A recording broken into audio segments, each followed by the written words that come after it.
Karachi airport पर एक अजीब वाकया 30 सितंबर को पेश आया, जहां पर एक नौजवान जो कि कराची से पेशावर जा रहा था अपने घर पे, क्योंकि वो वहीं सवाबी का रहने वाला है, उसको एयरपोर्ट पर रोक लिया गया और उसके डिजिटल अकाउंट से तकरीबन 26 करोड़ रुपए वो मुंतकिल किए गए मुख्तलिफ अकाउंट्स में। इस वक्त वो नौजवान फैजियाब हमारे साथ मौजूद है। जी सर, मैं पेशावर जा रहा था। मैं एयरपोर्ट के अंदर गया तो दो लोग मेरे पास आए। तो उन्होंने एक दूसरे से बात की, मुझसे मेरा आईडी कार्ड लिया। तो मैंने उनको मेरा आईडी कार्ड दिया तो उन्होंने बोला हाँ यही है। तो मुझे एक कमरे में ले गए, वहाँ पे 3 लोग पहले से मौजूद थे। तो उन्होंने मुझसे मेरे मोबाइल लिए, तो उन्होंने वो चेक किए कंप्यूटर पे, तो वो 2 मोबाइल नहीं थे। मुझे फिर मारा भी। तो उन्होंने बोला तीसरा मोबाइल दिखाओ, तो वो तीसरा मोबाइल नहीं था।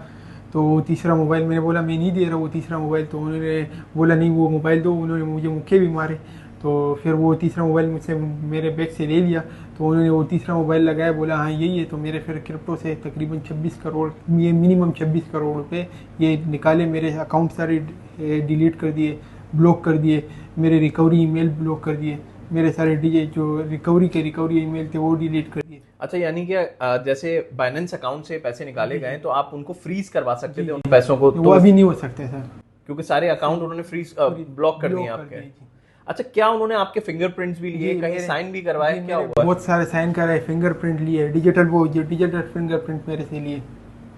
अच्छा, फिर उसके बाद कोई जवाब दिया आपको कि भाई ये पैसे आपको अब मिल जाएंगे? कोई इन्वेस्टिगेशन हो रही है, क्या है? सर मैंने बोला सर अगर आप लीगली कुछ मेरे पेपर वर्क कर रहे हो। उन्होंने पहले मुझे कमरे में ले जाके उन्होंने बोला लीगल कर रहे हैं, आपको क्रिप्टो से आप टैक्स देना। उन्होंने बोला मेरा बस सर सब कुछ टैक्स में सब कुछ देने के लिए मैं तैयार हूँ। तो उसके बाद उन्होंने बोला फिर मैं बाहर आया। फिर मैंने पिटीशन फाइल की। उसके बाद से मुझे धमकियाँ भरी फ़ोन आ रहे कि भाई ये नहीं करो ये हो जाएगा आपके साथ।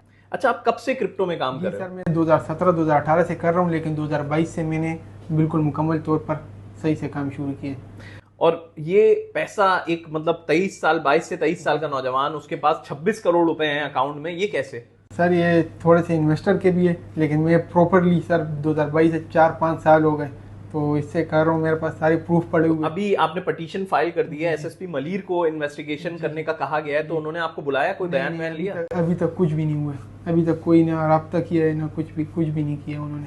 जी बिल्कुल, ये एक बड़ा अजीब वाकया पेश आया है। वैसे तो हम क्रिप्टो को लीगल करने के हवाले से जो है वो बात करते हैं कि डिजिटल करेंसी को लीगल कर दिया जाए, और फिर उसके बाद इस तरह का एक वाकया पेश आना कि 30 सितंबर का ये वाकया है और अब तक उसको ये तक नहीं बताया गया कि वो उससे क्या इन्वेस्टिगेशन की जा रही है, क्यों इन्वेस्टिगेशन की जा रही है, वो पैसा उसका कहां गया, कुछ बताया नहीं जा रहा है। तो ये बड़ा अजीब और अफसोसनाक वाकया है।